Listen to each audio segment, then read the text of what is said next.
자, 여러분, 종소리 오랜만에 들어보고 싶을 것 같아서 한번 녹음해봤습니다. 자, 첫 번째 수업 시간이고, 일단 영국에서 의회 정치가 발달하다 교과서 124쪽부터 125쪽까지 해당하는 내용입니다. 자, 일단 이번 단원의 핵심은 우리 대단원, 4단원 대단원의 그 단원명이 산업사회와 국민국가의 형성이라는 단원입니다. 자, 그래서 저번에 오리엔테이션을 잘 들었던 학생들은 기억하고 있을 것 같은데, 바로 근대국가라는 것이 이 정치적으로는 민주주의를, 왕정에서 민주주의로 넘어오는 것을, 경제적으로는 농업사회에서 이 산업사회로 넘어오는 이런 근대국가가 어떤 과정을 거쳐서 탄생했는가가 바로 이 단원의 가장 핵심이고요. 자, 그래서 이번 수업에서는 이제 군주정에서 왕정에서 민주정으로 넘어가는 가장 첫 번째 단계에 대해서 배우게 됩니다. 자, 이 첫 번째 그 과정을 이제 실행시켰던 나라가 바로 영국이고요. 그래서 오늘은 영국에서 일어났던 혁명을 배우게 되겠습니다. 그래서 여러분이 영국에서 일어난 혁명, 그 세세한 과정을 기억하는 것보다 어떻게 보면 이 인류사 전체에서 이 핵심적인, 바로 우리나라 사회도 지금 왕정이 아니라 민주정이죠. 우리가 이렇게 민주주의 사회를 누릴 수 있는 가장 첫 번째 변화가 바로 영국에서 일어났다는 사실을 여러분이 기억하면서 공부해 두도록 하겠습니다.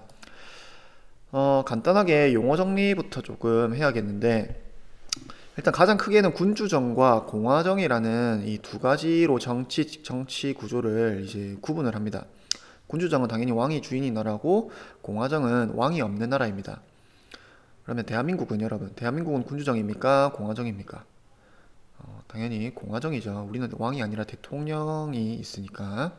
자, 크게 군주정에서도 크게 두 가지로 또 구분을 합니다. 전제군주정이라는 시스템이 있고 입헌군주정이라는 시스템이 있습니다. 둘 다 왕이 있다라는 것은 공통점인데, 전제군주정은 왕이 모든 것을 지시하고 명령하는 그런 체제를 전제군주정이라고 합니다. 두 번째로 입헌군주정은 왕이 있지만 왕도 법에 의해서 지배당하는 그런 국가를 입헌군주정이라고 합니다.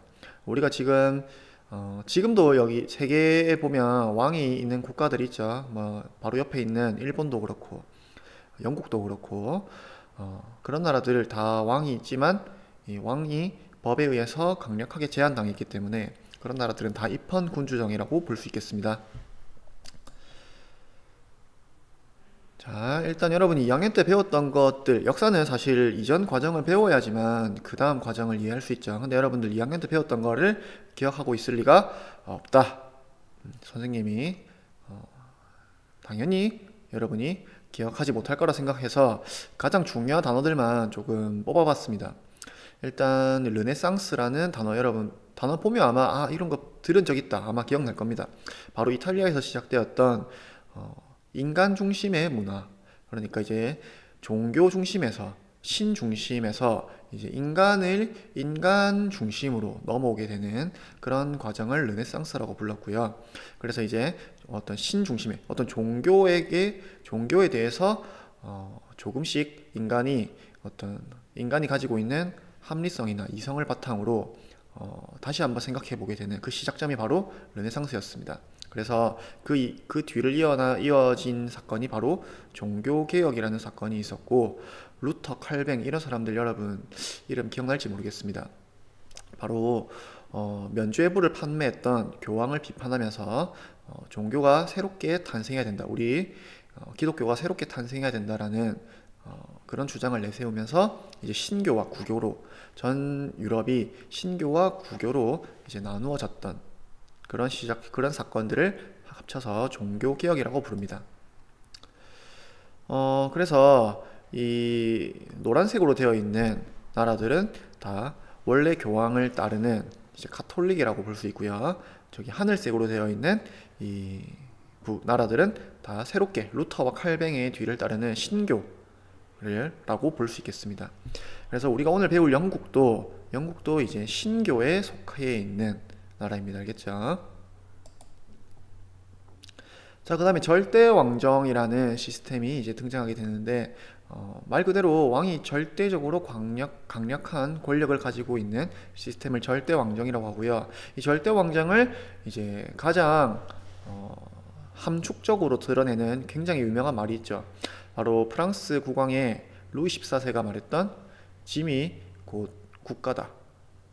루이 14세의 별명이 태양왕입니다. 태양왕. 짐이 곧 국가다라는 표현이 있었습니다. 영국에서 절대 왕정을 이제 했던 사람이 바로 여왕이었던 엘리자베스 1세라는 사람이고요. 바로 이 엘리자베스 1세 때 이제 영국이 스페인의 무적함들을 물리치고 이제 해상 무역권을 장악하게 되는 바로 영국의 전성기로 들어서게 되었던 그 시점이 바로 영국 여왕 엘리자베스 1세 때의 일이었습니다. 뭐 한번 들으면 아마 새록새록 기억이 날 겁니다. 자, 근데 오늘 배울 영국이 이 다른 유럽과 좀 다른 점은 바로 이 절대 왕정, 같은 왕정이라 할지라도 이 영국은 의회 정치의 전통이 깊다라는 점이 바로 이 잉글랜드, 우리가 배울 영국의 특징입니다. 그래서 이 의회 정치, 의회는 바로 우리가 지금 좀 있으면 여러분 총선이죠. 총선, 국회의원 뽑죠. 지역에서 그 의원을 뽑아서, 우리 지역을 대표하는 사람을 뽑아서 이제 중앙으로 가서 그런 지역에서 갖고 올라온 의원들끼리 의논해서 어떤 정책을 제안하는 그런 전통이 다른 나라들보다 훨씬 깊고 잘 유지되고 있었다라는 게 바로 잉글랜드의 특징입니다. 자, 그러면 이제 본격적으로 오늘 수업입니다. 이때까지는 배경 지식들 설명이었고, 자, 일단 엘리자베스 1세, 방금 말했던 그 전성기를 이끌었던 엘리자베스 1세가 이제 결혼을 하지 않고 사망을 하게 되는데, 결혼을 하지 않는다는 점이 어떤 문제점이 있냐면 바로 후계자가 이제 명확하지가 않다는 점이죠. 자, 그래서 이 잉글랜드가 어떤 선택을 하게 되냐면 아주 먼 친척이었던 이 스코틀랜드에서 왕을 수입해 옵니다. 자, 또 잠깐 보자면 이 영국이란 나라가 조금 이제 세부적으로 보면 좀 나뉘어져 있죠. 지금은 영국이라는 대영 제국이라는 뭐 하나의 어떤 틀을 이루고 있는데, 이때까지만 해도 스코틀랜드, 잉글랜드 이렇게 나라가 분리되어 있었습니다. 자, 그런데 잉글랜드에 이제 왕이 후계자가 없으니까 먼 친척이었던 스코틀랜드의 왕을 데려와서 잉글랜드의 왕을 해달라라고 하는 점인데, 자, 여기서 이제 문제점이 발생합니다. 일단 스코틀랜드에서 온 제임스 1세는 이제 잉글랜드의 전통과 종교를 전혀 이해하지 못했습니다. 이해하려는 노력도 안 했습니다. 일단 종교적으로도 아까 잉글랜드는 청교도에 속해 있는 신교죠, 신교. 청교도에 속해 있는 나라였는데, 청교도가 대다수, 청교도가 아니라 그 영국 국교회라고 하는 어쨌든 신교에 속해 있는 나라입니다. 근데 이제 이 스코틀랜드의 제임스 1세는 독실한 가톨릭, 원래 구교죠, 구교. 그래서 이 신교의 나라에 와서 이제 종교가 다른 점이 일단 제일 먼저 충돌이 되는 거죠. 그 다음에 의회 정치의 전통이 깊다고 했는데 역시 전혀 이해를 못했습니다. 왕권 신수설, 왕권은 신으로부터 받은 것이다 라고 해서 의회의 조언이 나왔던 의회 정치의 전통이 깊은 잉글랜드를 전혀 따르지 않고 왕이 모든 걸 지시하는 전제 정치를 펼치려고 합니다. 자, 근데 이제 뭐 잉글랜드 사람들이 뭐 답답했겠죠. 전혀 이해도 안 되고 어떤 충돌, 자꾸 문화 충돌만 일어나니까. 자, 근데 이제 뭐 기다리다 보면 적응하겠지 했는데, 이제 그 뒤를 이은 찰스 1세, 역시 이 제임스 1세의 아들인데 역시 아버지랑 생각이 똑같습니다. 그래서 의회랑 전혀 논의하지 않고 모든 것을 마음대로 이제 하는데, 특히 이제 세금 같은 것도 원래 의회랑 논의해서 세금을 부과해야 되는데 전혀 그런 거 없이 필요할 때마다 세금을 부과하는, 그리고 종교적으로도 청교도를 박해하는 이런 어떤 충돌이 계속해서 이어지게 됩니다. 자, 그래서 이 찰스 1세가 특히 이제 전쟁을 계속해서 좋아했는데, 전쟁을 계속 하다 보면 돈이 굉장히 많이 들겠죠. 그래서 돈이 부족하니까 세금을 부과하고, 세금 부과할 때도 의회랑 전혀 이제 협의하지 않고, 그래서 이제 거의 갈등이, 의회와 이 왕의 갈등이 굉장히 이제 치솟게 됩니다. 그래서 이 의회가 참다가 이제 다시 세금을 이제 거두려고 하니까 의회가 이 권리청원이라는 것을 제출하는데, 권리청원의 내용을 잠깐 보겠습니다. 이 권리청원이라는 것은 여러분이 이 단어 정도는 좀 기억해 줘야 되겠습니다. 이런 세세한 것들은 뭐 잘 기억 못해도 상관없지만 이런 중요한 단어들은 좀 기억해야 되겠습니다. 권리청원이라는 문서를 잠깐 보면 이제 법률에 의하지 않고 함부로 구속되지 않는다. 법률을 만드는 게 바로 의회죠. 그러니까 의회의 권력을 조금 강화하는 겁니다. 그리고 특히 세 번째, 의회의 동의 없이 과세하지 않는다. 그래서 찰스 1세가 지금 세금을 걷기 위해서는 의회의 협조가 필요하니까, 그래, 이 권리청원 앞으로 이렇게 꼭 약속할게 하고 이제 권리청원을 승인하고 이제 돈을 얻어내고요, 바로 의회를 해산시켜 버렸습니다. 그러니까 돈이 필요하니까 빨리 승인해주고 돈 필요하고 나서 바로 이제 의회에 갖다 버린 거죠. 뭐 의회의 입장에서는 굉장히 이제 뒤통수 맞은 거죠. 자, 그래서 11년 동안 의회가 해산되었는데 11년 뒤에 다시 전쟁이 이제 일으키게 되고, 찰스 1세가 또 돈이 없으니까 또 의회를 부릅니다. 그러니까 의회가 이제 11년 동안 참다가 이제 모이자마자 찰스 1세를 이제 욕한 거죠. 그래서 비난하고, 사실 비난할 만하죠. 찰스 1세는 근데 이 자식들이 나를 욕해? 하면서 이제 서로 갈등이 이제 폭발하게 됩니다. 그래서 이 의회파와 왕당파의 이제 내전이 발생하게 됩니다. 그래서 여기 이 전쟁에서 이긴 쪽이 바로 의회파. 그래서 이 의회파를 이끄는 지도자가 바로 크롬웰이라는 인물이었습니다. 그래서 이 의회파가 승리하게 되었고요, 찰스 1세를 처형시키게 됩니다.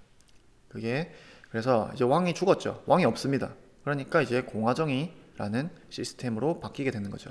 그래서 이 의회파가 주로 청교도로 이제 이루어졌다라는 점에서 이 사건을 통틀어서 청교도 혁명이라고 부르고요. 이제 왕이 죽고 나서 이제 크롬웰이 이 영국 정치의 중심인 지도자가 되게 됩니다. 자, 그럼 크롬웰은 어떻게 통치를 했는가? 이 크롬웰이 이제 크롬웰은 왕이 아니라 어떤 그냥 지도자, 호국경이라는 그냥 지도자의 명칭을 썼기 때문에 아직 공화정입니다. 공화정. 자, 그래서 여러분이 좀 그냥 이름 정도만 알면 되겠습니다. 항해법이라는 것을 통해서 이제 네덜란드를, 당시 무역 경쟁 국가였던 네덜란드를 견제해서 큰 타격을 입혔다라는 점. 그 다음에 이게 이 두 번째 게 더 중요한데, 국민들에게 청교도라는 것은 굉장히 어떤 금욕적인 생활을 강조하는 종교입니다. 그래서 이 본인이 독실한 청교도이다 보니까 국민들 전체에 이 엄청나게 금욕적인 생활을 강요하게 되었고, 이런 점에서 어떤 국민들의 불만이 이제 증가하게 되었습니다.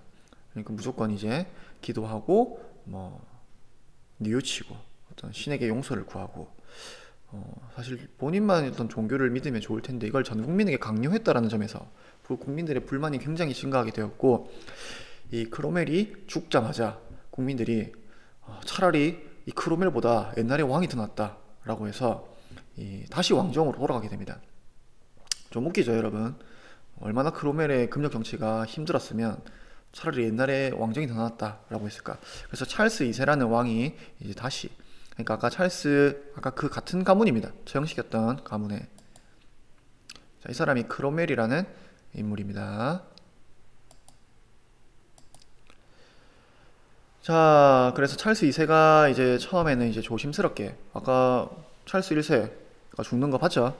그러니까 이제 조심스럽게 통치를 하다가 서서히 이 사람들이, 이 가문은 아까 말했듯이 가톨릭, 그 다음에 왕권 신수설, 의회랑은 논의하지 않는다, 이런 게 아주 머릿속에 깊숙이 이제 박혀있는 가문이기 때문에 찰스 2세 그리고 그 아들인 제임스 2세 여전히 이제 의회의 어떤 그 의회와 논의하지 않습니다.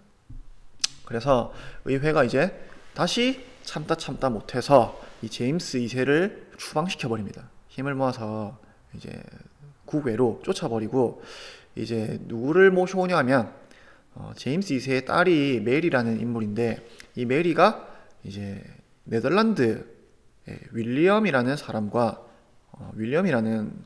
결혼을 해서 네덜란드에 있었습니다. 그래서 이 메리와 윌리엄을 모셔와서 이제 왕으로 이 사람들을 모시게 됩니다. 그리고 왕으로 모시면서 권리장전이라는 새로운 문서를 제출해서 이제 승인을 받습니다. 이 권리장전의 내용은 권리청원과 거의 비슷합니다. 의회 정치의 전통을 보장해주고 어떤 의회의 권력을 엄청나게 강화시켜주는 그런 내용을 권리장전이라고 하고, 이걸 이제 왕에게 승인을 받게 되는 거죠. 자, 그래서 이 과정을 명예혁명이라고 부릅니다. 명예혁명이라고 부르는 이유는 뭐냐면, 아까 청교도 혁명은 굉장히 전쟁을 통해서 피가 굉장히 많이 흘렀는데, 이 과정은 아무도 피를 흘리지 않고 이제 아주 명예롭게 이루어졌다라고 해서 명예혁명이라고 하고요. 그 다음에 왕은 존재하지만 아까 봤듯이 의회에게 모든 권력을 제한당하는, 그래서 세계 최초의 입헌 군주정이 확립되게 됩니다. 그래서 이때부터 영국의 정치의 중심은 왕이 아니라 이제 의회가 되게 되는 겁니다. 그래서 지금까지 영국은 왕이 존재하지만 왕은 권력이 없고, 이 의회, 그 다음에 의회에서 뽑은 총리가 영국 정치의 중심이 되게 되는 겁니다.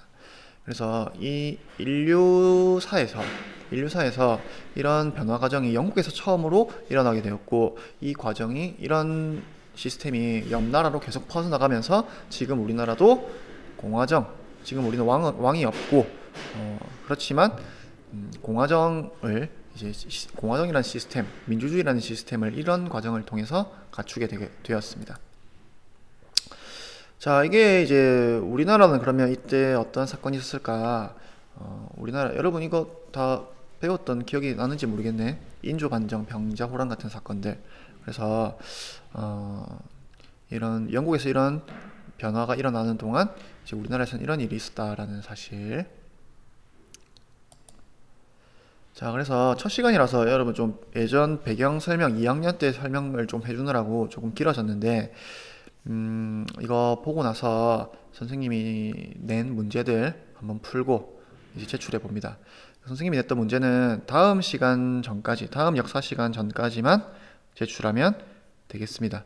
근데 아마 다음 시간까지 하면 귀찮으니까 지금 보자마자 바로 해버리면 아주 간단하게 할 수 있을 겁니다. 자, 수업은 여기까지입니다.